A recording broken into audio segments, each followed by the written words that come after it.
किसी ने बड़े कमाल की बात कही है कि उम्र जाया कर दी लोगों ने उम्र जाया कर दी लोगों ने औरों के वजूद में नुक्स निकालते निकालते। उम्र जाया कर दी लोगों ने औरों के वजूद में नुक्स निकालते निकालते। इतना ही गर इतना ही अगर खुद को तरासा होता तो फरिश्ते बन जाते। बिल्कुल सही कहा है दोस्तों। गुड मॉर्निंग दोस्तों, नमस्कार। आज के इस वीडियो में हम लेकर आए हैं आरटीआई एक्ट 2005। दोस्तों इस वीडियो के अंदर हम आज आरटीआई एक्ट से संबंधित महत्वपूर्ण फैक्ट्स जितने भी बनते हैं पूरों को कवर करेंगे। शायद इससे पहले आपने इस तरह का वीडियो देखा हो या ना देखा हो, लेकिन आज अगर इसे आप देख लेंगे तो लाइफ टाइम आरटीआई एक्ट के बारे में जो जानकारी है वो कभी नहीं भूलने वाले हैं। तो सबसे पहले मैं आपको बता देता हूं आरटीआई एक्ट के बारे में। देखिए, इंडिया में जो इसका बिल पास हुआ दोस्तों, वो हुआ 15 जून 2005 को। कब हुआ? बिल पास हुआ 15 जून 2005 को। ओके, लेकिन लागू हुई इंडिया में आरटीआई जो है ना दोस्तों, वो लागू कब से हुआ है? 12 अक्टूबर 2005 से। इसी वजह से इसे आरटीआई एक्ट 2005 के नाम से जाना जाता है। लेकिन जो क्वेश्चनों का एग्जाम के अंदर पैटर्न आ चुका है, अभी आपसे कोई ये नहीं पूछेगा आरटीआई एक्ट कब का है, 2005 का। नो, अभी क्या पूछा जाएगा? कब से लागू हुआ? 12 अक्टूबर 2005 से आरटीआई लागू हुआ है इंडिया में।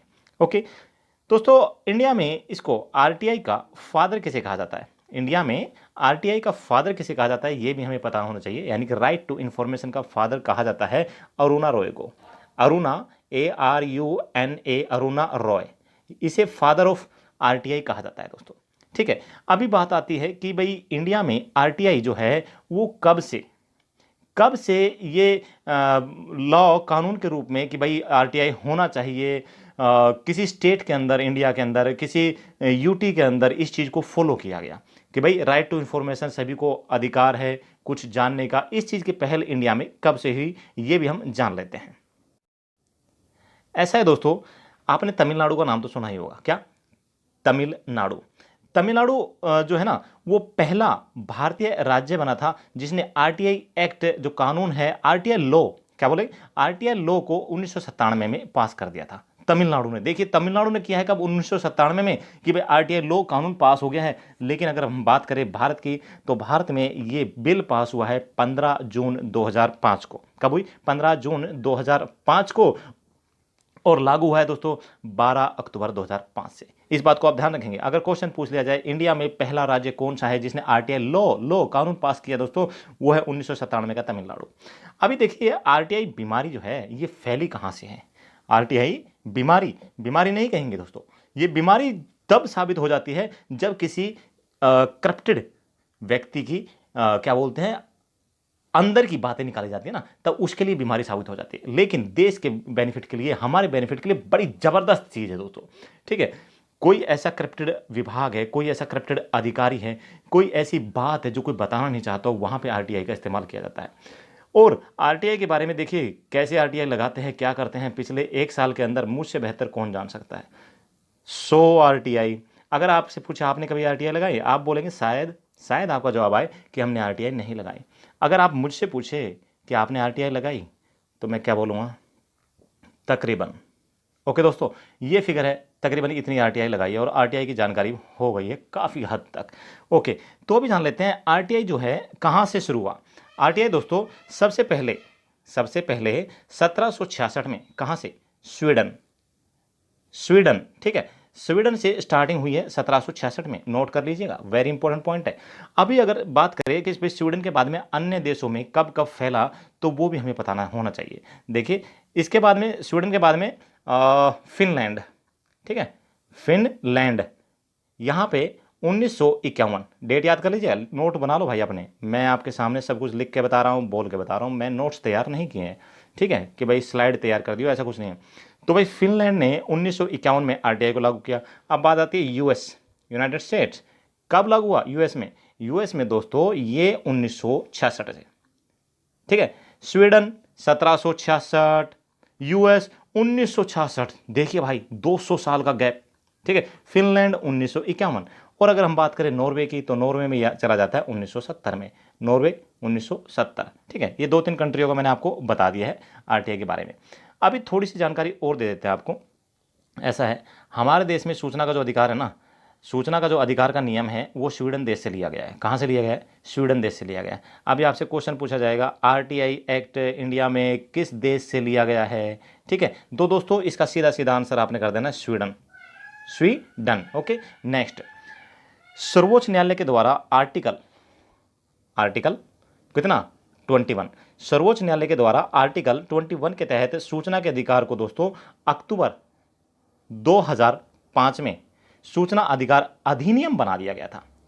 कब? अक्टूबर 2005 में सर्वोच्च न्यायालय के द्वारा आर्टिकल 21 के तहत सूचना का अधिकार अधिनियम बना दिया गया था दोस्तों।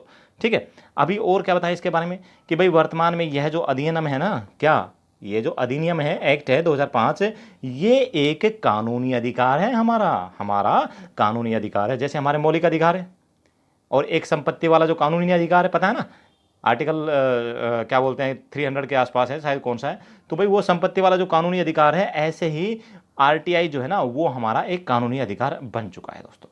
और इसका मेन जो उद्देश्य है आरटीआई का, जो मेन एम है वो क्या है? देखिए, वही मैंने आपको बताया ना कि एक बहुत बड़ी बीमारी है उस व्यक्ति के लिए जो कि करप्टेड है। सिंपल। तो भाई यह अधिनियम का मुख्य उद्देश्य है सार्वजनिक जीवन में भ्रष्टाचार को रोकना। जो सार्वजनिक जीवन में आप देखते हैं ना भ्रष्टाचार फैला हुआ है, उसको रोकना आरटीआई का क्या है, एक मेन मुद्दा है, मेन उद्देश्य है।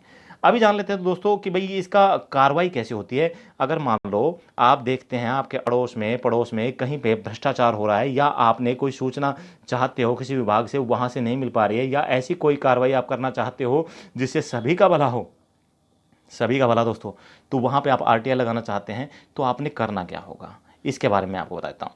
देखिए, किसी भी कार्यालय से सूचना प्राप्त करने वाला व्यक्ति, यानी कि मान लीजिए आप चाहते हैं कि किसी भी कार्यालय से सूचना प्राप्त करनी है, और कार्यालय का नाम मैं बता देता हूँ आपको, HSSC फॉर एग्जाम्पल के लिए मान लीजिए कि आप HSSC से कोई सूचना प्राप्त करना चाहते हैं, तो आपने करना क्या होगा?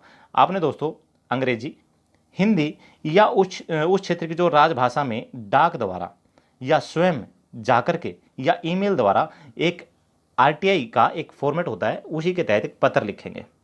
अभी मैंने 3 बातें बोली, अंग्रेजी, हिंदी या उस क्षेत्र की राजभाषा।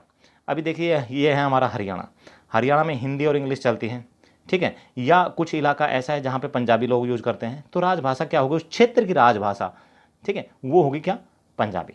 अगर हम बात करें तमिलनाडु की, अगर मान लो तमिलनाडु में आरटीआई को लगाता है, तो वो हिंदी में भी लगा सकता है, अंग्रेजी में भी लगा सकता है, लेकिन उसे अगर हिंदी और अंग्रेजी नहीं आते तो तमिल में भी लगा सकता है। ठीक है, केरला में हिंदी अंग्रेजी में लगा सकता है, लेकिन अगर उसको अंग्रेजी हिंदी नहीं आती है तो वो मलयालम उनकी जो राजभाषा है वहाँ की स्टेट की, उसमें भी लगा सकता है। अगर मान लो कोई राजभाषा स्टेट की नहीं भी है, कोई लोकल भाषा में लगाना चाहता है तो लोकल भाषा में भी लगा सकता है। ठीक है दोस्तों, लेकिन ये जो लोकल भाषा है ये क्या बोलते हैं, उस विभाग के द्वारा ऐसी होनी चाहिए उसे रीड कर सके। ये ना हो कि आप लोकल भाषा में लगा दें अपनी और वहाँ पे विभाग में इस भाषा को ही एक्सेप्ट ना किया जाए।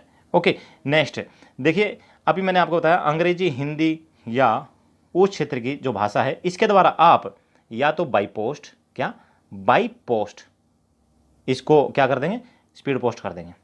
ठीक है, या फिर आप खुद उस ऑफिस में जाएंगे और 2 कॉपी लेके जाएंगे, आरटीआई का जो लेटर आपने निकाला है उसकी 2 कॉपी लेके जाएंगे।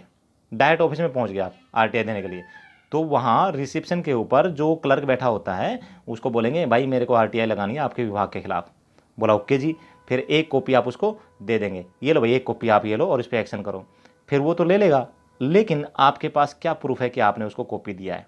कोई प्रूफ है नहीं है ना। तो आप क्या करेंगे, उससे जो आपके पास जो दूसरी सेकंड कॉपी है उस क्लर्क से साइन करवा के और स्टैंप लगवा लेंगे कि भाई आपने इस डेट में इसको रिसीव कर दिया है। अभी देखो दोस्तों, ये जो आप आरटीआई दे रहे हो इसके साथ में आपने पोस्टल ऑर्डर लगाना पड़ता है। क्या? Postal order. ये जो पोस्टल ऑर्डर होता है 10 रुपये का, 10 रुपये का पोस्टल ऑर्डर लगाना पड़ता है मिनिमम। ठीक है, जब आप पोस्टल ऑर्डर पोस्ट ऑफिस से खरीदने जाएंगे तो वहाँ से आपको ये 10 रुपये की बजाय 11 रुपये चार्ज करता है। कितना? 11 रुपये। क्यों करता है? 10 रुपये तो जो है वो सरकारी जो पोस्टल ऑर्डर उसका रेट है, और 1 रुपये गवर्नमेंट के पास लग जाता है इस पोस्टल ऑर्डर का चार्ज। तो 11 रुपये आपको वहाँ देना पड़ता है, लेकिन ये 10 रुपये का पोस्टल ऑर्डर मिलता है जो कि आपने अपने आरटीआई लेटर के साथ में लगा देना है। लग गया। अभी आपने उस व्यक्ति को डायरेक्ट ऑफिस में जाके और दे दिया और एक रिसिप्ट भी ले ली है आपने दूसरे उसके ऊपर। या तीसरा जरिया है दोस्तों आरटीआई लगाने का कि ईमेल के द्वारा आप अपनी जो ईमेल आईडी है वहां से डायरेक्ट आरटीआई विभाग में जिसमें लगाना चाहते हैं उनकी ईमेल आईडी के ऊपर आरटीआई लगा सकते हैं। लेकिन वहां भी आपको पोस्टल ऑर्डर का रेफरेंस देना पड़ता है।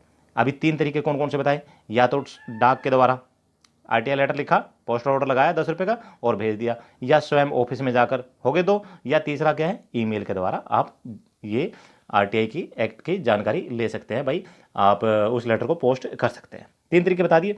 अभी देखो दोस्तों, आज है तारीख 1 अगस्त 2021 सॉरी, मान लीजिए आज तारीख कितनी है, 1 अगस्त। मान लीजिए, मानने में कुछ नहीं जाता, तो मान लीजिए आज तारीख है 1 अगस्त 2021। आज आपने एक आरटीआई कहाँ लगाई, बाई पोस्ट भेज रहे हैं आप, स्पीड पोस्ट से, स्पीड पोस्ट ऑफिस में गए, पोस्ट ऑफिस में गए, वहाँ पे स्पीड पोस्ट आपने कर दी। आज तारीख कितनी है, 1 अगस्त। आपकी जो आरटीआई है वो, यानी कि आपकी जो स्पीड पोस्ट है संबंधित विभाग में जिसमें आप भेजना चाहते हो, वो कब तक पहुँच जाएगी। मान लीजिए वो 4 या 5 को पहुँच जाएगी। जैसे ही पहुँचेगी तो वहाँ पर जब रिसीव होगी तो आपके मोबाइल के ऊपर भी SMS आ जाएगा जो आपने स्पीड पोस्ट आप कराते समय दिया था कि आपकी आरटीआई वहाँ पहुँच गई है। तो आज से आपका दिन शुरू होता है, कब से, 5 अगस्त से। 5 अगस्त 2021 से आपका दिन शुरू होते हैं आरटीआई की जानकारी मिलने के। अभी जिस विभाग में 5 अगस्त को पहुंची है, आपने 1 अगस्त को भेजी थी, तो 1 से 5 तक का टाइम भूल जाइए, वो टाइम काउंट नहीं होता है। 5 अगस्त को उस विभाग में पहुंच गई है। अभी वो विभाग क्या करेगा, उसके पास 30 दिन का समय है डीएवाई कि वो आपकी जो जानकारी है देश के, जो आपने जानकारी मांगी है, अगर इस 30 दिन के दौरान वो जवाब नहीं देता है या उसने जो भी जवाब आपको दिया उससे आप संतुष्ट नहीं हैं, क्या बताया मैंने, अगर इस 30 दिन के दौरान वो जवाब नहीं देता है या उस विभाग ने आपको आपकी आरटीआई जो आपने सूचना मांगी थी उसके ऊपर जो जवाब दिया उससे आप संतुष्ट नहीं हैं, दोनों मामलों में फिर आप क्या करेंगे, फिर आप अपनी पहली अपील लगाएंगे 30 दिनों के अंदर अंदर। अभी 5 अगस्त को तो ये वहां पे पहुंच गई थी, 5 सितंबर तक वो लोग अपना जवाब आपको स्पीड पोस्ट से भेज देंगे, 10 सितंबर तक वो आपके पास आ जाएगी। ओके, अभी 10 सितंबर को आपके पास पहुंच गई है, 5 दिन का टाइम तो लगता ही है। 10 सितंबर को जैसे जवाब आया आपके पास, आप उससे संतुष्ट नहीं है, या मान लीजिए 10 सितंबर तक आपके पास जवाब नहीं आया है, तो और 5-7 दिन वेट कर लीजिए 20 सितंबर का, क्या पता कहीं लेट हो गई हो। मान लीजिए वैसे 30 दिन का समय होता है आने का, सॉरी उनका जवाब देने का, 5 दिन आपका जाने का, 5 दिन आने का और 30 दिन का जवाब देने का, 40 दिन हो गया। तो भाई 1 अगस्त से 40 दिन काउंट कर लो, यानी कि 10 सितंबर तक कोई जवाब नहीं आया, तो आप प्रथम अपील अधिकारी के पास अपील करेंगे कि मैंने आरटीआई ये लगाई थी, मेरे पास जवाब नहीं आया, या मैंने आरटीआई ये लगाई थी, मेरे पास जो जवाब आया मैं उससे खुश नहीं हूं। फर्स्ट अपील अधिकारी के पास लगा दिए, कितने दिन के अंदर अंदर, अगले 30 दिन के अंदर अंदर। 10 सितंबर को आपके पास आया है, 10 अक्टूबर तक, यानी कि 10 अक्टूबर तक आपने फर्स्ट अपील अधिकारी के पास ये अपील लगा देनी है।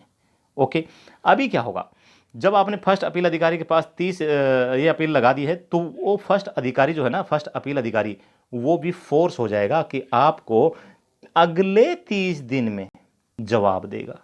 क्या है, अगले 30 दिन में जवाब उसको भी देना पड़ेगा। 10 सितंबर से आपने फिर लगा दी तो 15 सितंबर तक उसके पास फिर पहुंच जाएगी वो, क्या, आपकी आरटीआई फर्स्ट अपील अधिकारी के पास।